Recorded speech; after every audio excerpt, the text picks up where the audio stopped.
안녕하세요, 코레그로입니다. 고추 정식 다 하셨을 텐데요. 오늘은 고추의 웃거름, 추비하는 방법과 주의사항 등을 알아보도록 하겠습니다. 영양성장과 생식성장을 동시에 하는 고추는 양분 요구량이 많은 작물로 양분이 부족하면 생육에 큰 문제가 생기는 작물입니다. 비분이 부족하면 꽃이 많이 피지 않거나 착과되어도 열매가 떨어지는 현상이 일어나 수량이 많이 줄어들고 기형과가 발생하고 심하면 순머지가 오기도 합니다. 그리고 양분이 부족하거나 질소만 주고 특히 가리질 비료가 부족하면 고추의 크기 등 열매의 품질이 크게 감소됩니다. 그리고 무엇보다 양분이 부족하게 되면 고추에서 발생하는 각종 병 그리고 극복하기 어려운 바이러스에 걸릴 확률이 더욱 높아집니다.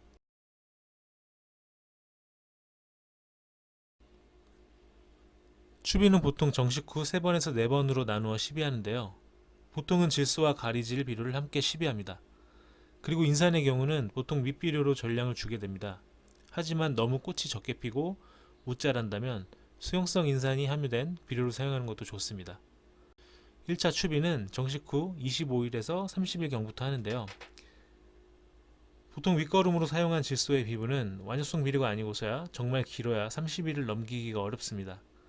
퇴비를 늦게 했거나 정식 후 비가 많이 왔거나 바짝만을 일찍 하신 분들은 정식 후 25일 전후로 추비를 더욱 빨리 해야 합니다. 2차 추비부터는 20일에서 30일 간격으로 시비합니다. 그리고 최근 우리나라 기후는 정식하고 장마 전까지 계속해서 가물기 때문에 칼슘과 마그네슘 결핍이 많이 발생합니다. 이 두 가지 성분이 결핍되면 생육도 문제지만 병 발생 확률이 훨씬 높아집니다. 정식 한 달 후 5월 말이나 6월 초 착과가 본격적으로 되는 시기에는 꼭 연면 시비로 공급해 주시길 권장드리고 농약과 혼용이 가능한 그리고 한 번에 칼슘, 마그네슘을 공급할 수 있는 자재를 사용하면 편리하고 효과적인 칼슘 마그네슘을 공급할 수가 있습니다.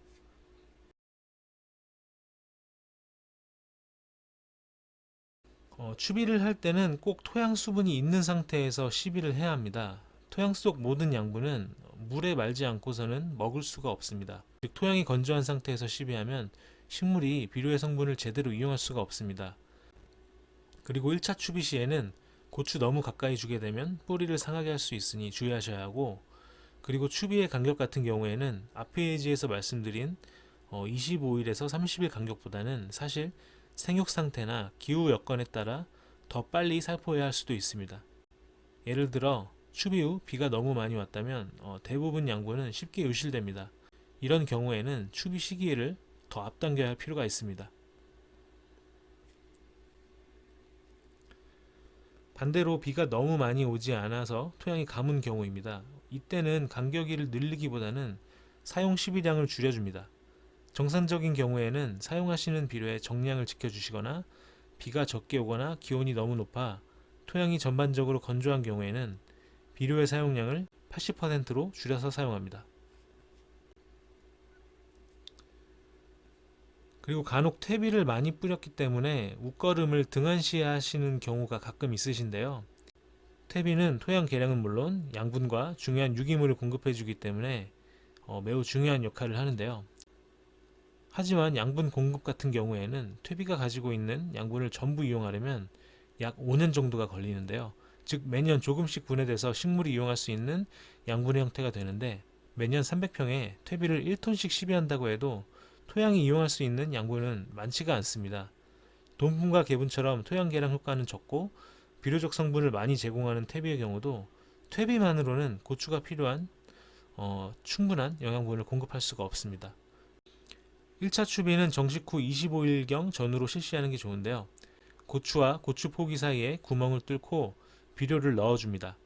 양은 대략 10g 스푼으로 한 수저씩 주시면 되는데, 대다수의 경우는 구멍을 뚫고 여기 구멍에 넣으시고 흙을 덮지 않은 경우가 많은데요. 방금 말씀드린 대로 비료는 물에 말아 먹어야 하는데, 흙을 덮지 않게 되면 아무래도 수분이 더 날아가기 때문에 비료의 이용률이 줄어들 수밖에 없습니다. 그리고 비가 내릴 때 비료 성분이 위로 튀면서 지상부의 줄기나 잎에도 문제가 발생될 수가 있습니다. 빠르고 효과적인 공급을 위해서는 흙을 덮어줘야 합니다.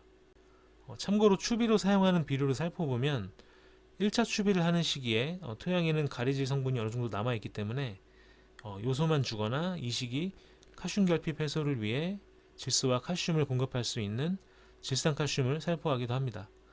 물론 생육을 보시고 너무 세력이 떨어진다고 판단되면 중간중간 추비로 질소 비료만 공급할 수도 있지만, 고추는 계속해서 열매를 달기 때문에 추비를 하실 때에는 요소만 주지 마시고 황산가리를 함께 살포하시거나 사용하기 좀 더 편리한 질소와 가리가 함께 함유된 NK 비료를 살포해 주시는 게 훨씬 더 유리합니다. 1차 추비를 하고 2차부터는 20일에서 30일 간격으로 추비를 하시면 되는데요. 2차 추비부터는 헛골에 비료를 살포하시면 됩니다.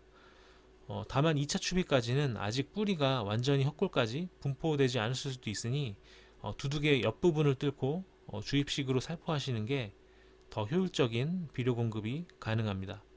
그리고 3차부터는 헛골에 뿌리시면 되는데, 헛골 사이 흙은 좀 다져져 있기 때문에 원활한 부분이 공급되고 산소가 좀 왔다 갔다 하기 위해서는 비료를 뿌리고 흙을 좀 긁어주시는 게 좋습니다. 고추의 병 발생이나 바이러스를 예방하기 위해서 살균제와 살충제 방제가 더 중요하다고 생각하시나요?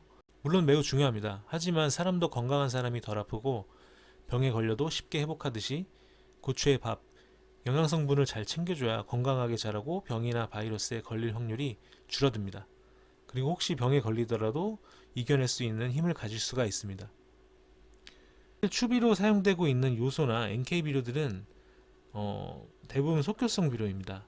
특히 고추처럼 영양성장과 생식성장을 동시에 하면서 열매까지 키워야 하는 작물은 양분의 가부족 없이 균형 있게 양분을 공급하는 게 매우 중요한데요.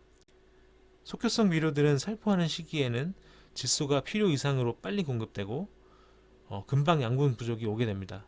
즉 추비를 살포한 시점에서는 과하게 질소를 흡수하고 그 다음 추비를 줘야 하는 시점까지 양분이 부족하게 되어 고추가 적게 열리거나 착과된 고추가 떨어지는 낙과가 발생하고 기형가가 많아집니다.